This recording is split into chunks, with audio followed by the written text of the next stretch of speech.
श्री स्वामी समर्थ. तुम्हा सर्वांचे स्वामी कृपा या चॅनलमध्ये स्वागत आहे. श्री स्वामी समर्थ महाराजांची सेवा लाखो भक्त पूर्ण श्रद्धेने आणि भक्तिभावाने पूर्ण करत असतात. परंतु आजही अनेक असे भक्त आहेत का त्यांना स्वामींची पूजा कशी करावी किंवा स्वामींची नित्यसेवा कशी करावी याबद्दल अनेक जणांना माहीत नाही. तर नित्यसेवा कशी करतात म्हणजे मनापासून स्वामी समर्थांची सेवा करायची आहे, माझं मन स्वामी सेवेकडं ओढतं आहे, त्यांच्याकडे मन माझं जातं आहे, पण मला दैनंदिन कामामुळे मला नित्यसेवेसाठी वेळच मिळत नाहीये, वेळ भेटत नाहीये, नित्यसेवा करण्याचं गरजेचं आहे का, असं अनेक जणांच्या भक्तांच्या मनामध्ये असे प्रश्न असतात. जर तुम्ही नोकरी करत असाल, व्यावसायिक असाल, गृहिणी असाल, तर तुमच्या रोजच्या कामांमधून वेळ काढून अगदी साध्या सोप्या पण अतिशय प्रभावी पद्धतीने आपल्याला स्वामी समर्थ महाराजांची नित्यसेवा कशी करावी, तसेच नित्यसेवा करणे गरजेचे आहे का आणि नित्यसेवा केल्यामुळे होणारे लाभ, तर याबद्दलच्या ची माहिती या व्हिडिओमध्ये आपण सविस्तरपणे याची माहिती जाणून घेणार आहोत. त्यामुळे व्हिडिओ स्किप न करता शेवटपर्यंत नक्की पहा.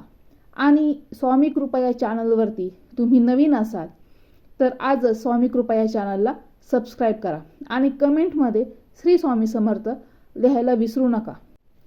तर सर्वप्रथम जे स्वामींचे नवीन भक्त आहेत, ज्यांचं मन स्वामींच्या पूजेकडे ओढतं आहे, स्वामींची पूजा त्यांना करावीशी वाटते पण भीतीमुळे ते स्वामींची पूजा करायला घाबरतात, मग त्यांच्यासाठी तर आपल्याला स्वामी समर्थांची पूजा कशी करावी ते पाहूया.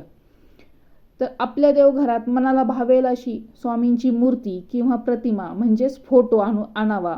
तर त्याची श्रद्धेने स्थापित करायची. जर मूर्ती असेल तर तिला दररोज स्नान घालावं म्हणजेच अभिषेक घालावा. प्रतिमा असेल तर थोडंसं पाणी लावून शिंपडून स्वच्छ वस्त्राने नीट पुसून घ्यायचं. त्यानंतर अष्टगंध लावावा.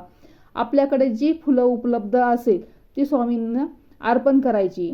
म्हणजे स्वामी महाराजांना सर्व प्रकारची फुले आवडणारी आहेत, त्यांना प्रिय आहेत, त्यांना न आवडणारं असं एकही फूल नाही. त्यामुळे तुमच्याकडे ज्या प्रकारचे फुलं उपलब्ध असेल तर त्यातील कोणतेही फुलं तुम्ही स्वामींना अर्पण करू शकता. तसेच तुळशीची मंजुळा किंवा तुळशीची पानं जी भक्तिभावाने स्वामींना व्हावी. त्यानंतर अक्षता अर्पण कराव्यात. यानंतर दीप अगरबत्ती ओवाळून आपण जे स्वतःला जे भाजी भाकरीचे भोजन करतो, म्हणजे जेवण बनवत असतो सकाळ संध्याकाळ, स्वामींना तो नैवेद्य दाखवायचा.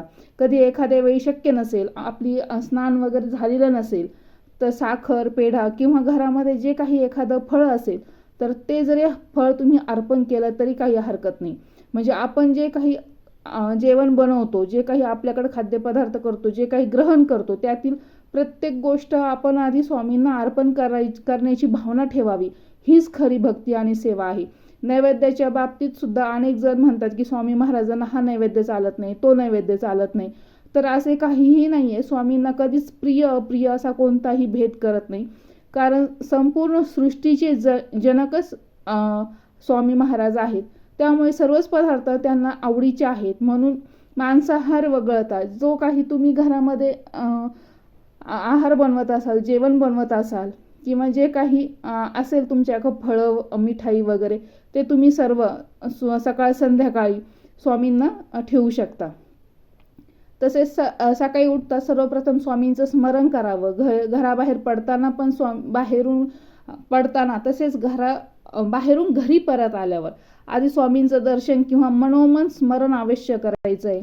आपले आचरण आहे, आपलं मन आहे ते नेहमी शुद्ध ठेवायचं आहे. तसेच सर्व प्राणी मात्रांबद्दल दया असावी, कोणाबद्दलही द्वेष किंवा मनात ठेवू नये. सर्वांचे कल्याण व्हावे हीच भावना नेहमी अंतःकरणात असू द्यावी. कधी काही कारणामुळे एखाद्या दिवशी स्वामींची पूजा होऊ शकली नाही तर त्याचं अजिबात मनामध्ये दुःख मानून घ्यायचं नाही.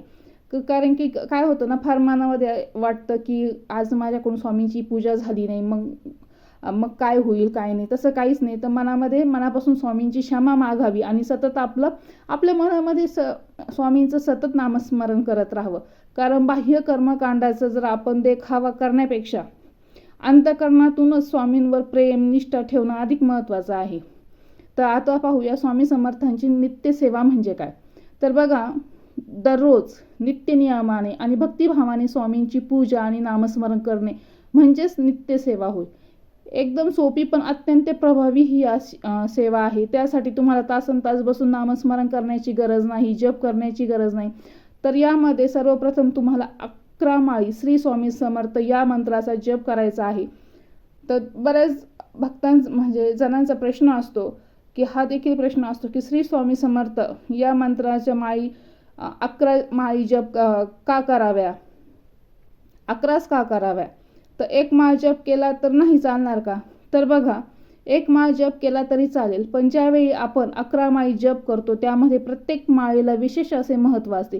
पहिली माळ ही आपल्या गुरूंसाठी जपली जाते, दुसरी माळ ही आपल्या आईसाठी जपायची असते, तिसरी माळ ही आपल्या वडिलांसाठी जपायची असते, चौथी माळ ही पितरांसाठी जपली जाते, 5वी ते 10वी माळ ही आपल्यातील षडरूपी साठी जपली जाते. आता ही षडरूपी म्हणजे काय? तर आपल्यातील काम, क्रोध, मोह, लोभ, मद, मत्सर हे 6 शत्रू म्हणजेच 5वी माळ म्हणजेच जे आहे षडरूपी आहेत. तर 5वी माळ कामासाठी, 6वी माळ क्रोधासाठी, 7वी माळ मोहासाठी, 8वी माळ लोभासाठी, 9वी माळ मदमत्सरासाठी आणि 10वी मदासाठी, तर आणि 10वी माळ ही मत्सरासाठी जपायची असते आणि शेवटची 11वी माळ ही आपल्या स्वतःसाठी जपायची असते. त्यामुळे मी तर सांगेन की 11 माळी जप करी जा. ज्यांना अगदी शक्य नाही तर सुरुवात 1 माळ जप करण्यापासून करा, पण हा जप तुम्हाला अगदी मनापासून पूर्ण श्रद्धेने आणि घाई गडबड न करता शांत मनाने करायचा आहे. त्यानंतर तुम्हाला 11 वेळेस तारक मंत्राचे पठण करायचे आहे. तर तारक मंत्र हा जवळपास 5 कडव्यांचा आहे. या मंत्राच्या नित्य पठणाने आपल्यातील भीती, चिंता आणि नकारात्मकता निघून जात असते. मन शांत राहतं, आत्मविश्वास वाढत असतो आणि कितीही संकट आली तरी त्यातून बाहेर पडायला मार्ग आपल्याला सापडत असतो. यानंतर श्री स्वामी चरित्र सारामृतातील 3 अध्याय क्रमशः वाचायचे आहे. म्हणजे जर आज 1 ते 3 अध्याय वाचले तर दुसऱ्या दिवशी 4 ते 6, तिसऱ्या दिवशी 7 ते 9 असे रोज 3 अध्याय वाचायचे आहे. यामध्ये एकूण 21 अध्याय आहेत. जर तुम्ही असे 7 दिवस केले तर तिसरी स्वामी चरित्रामृताचे एक पारायण पूर्ण होते. त्यानंतर परत पहिल्यापासून सुरुवात करायची आहे. म्हणजे या ग्रंथामध्ये स्वामी समर्थांचे अद्भुत चमत्कार, त्यांचे उपदेश आणि भक्तांवर केलेली कृपा यांचं सुंदर वर्णन आहे. वाचन करताना बऱ्याचदा असंही होतं की म्हणजे बऱ्याच जणांच्या डोळ्यांमध्ये पाणी येतं, मन भारावून जातं.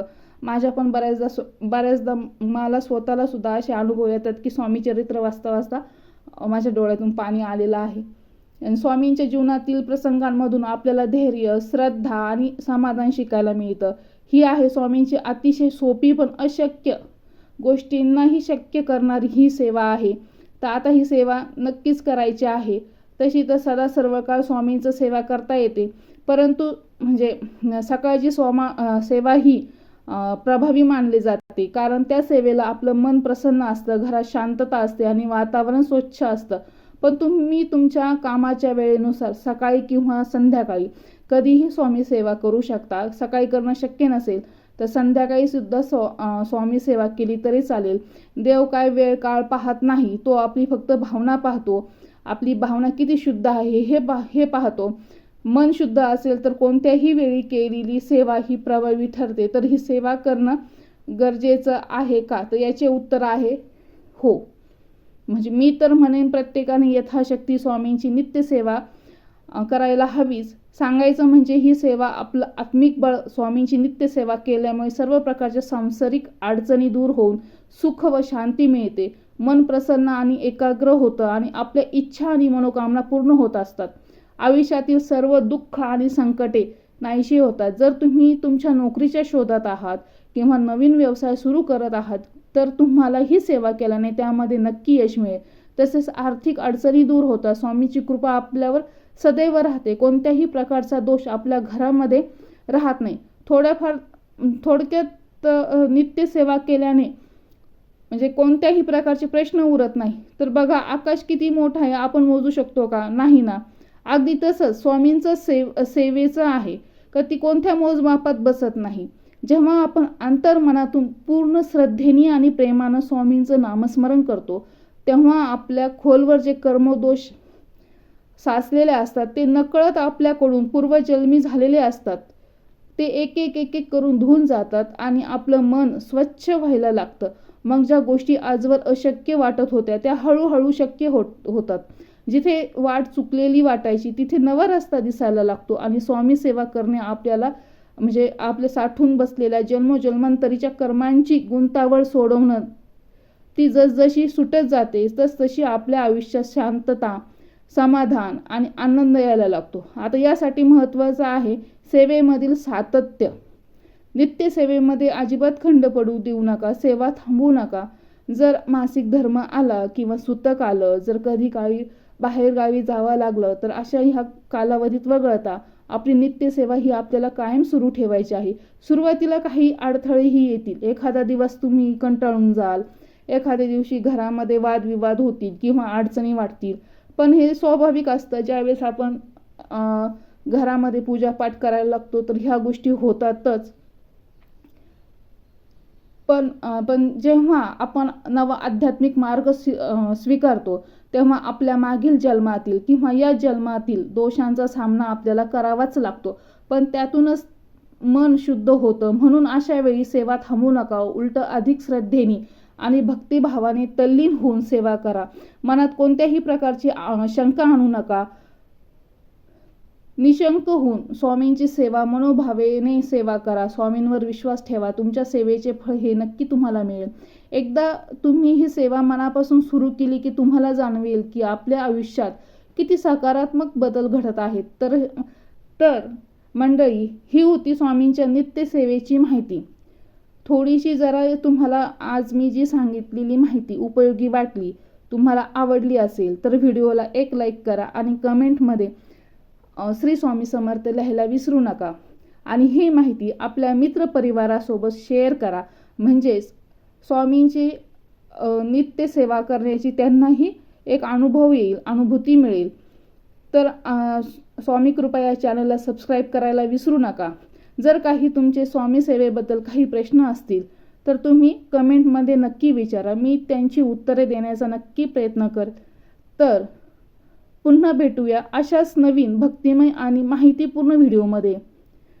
आणि कमेंटमध्ये श्री स्वामी समर्थ लिहायला विसरू नका. श्री स्वामी समर्थ.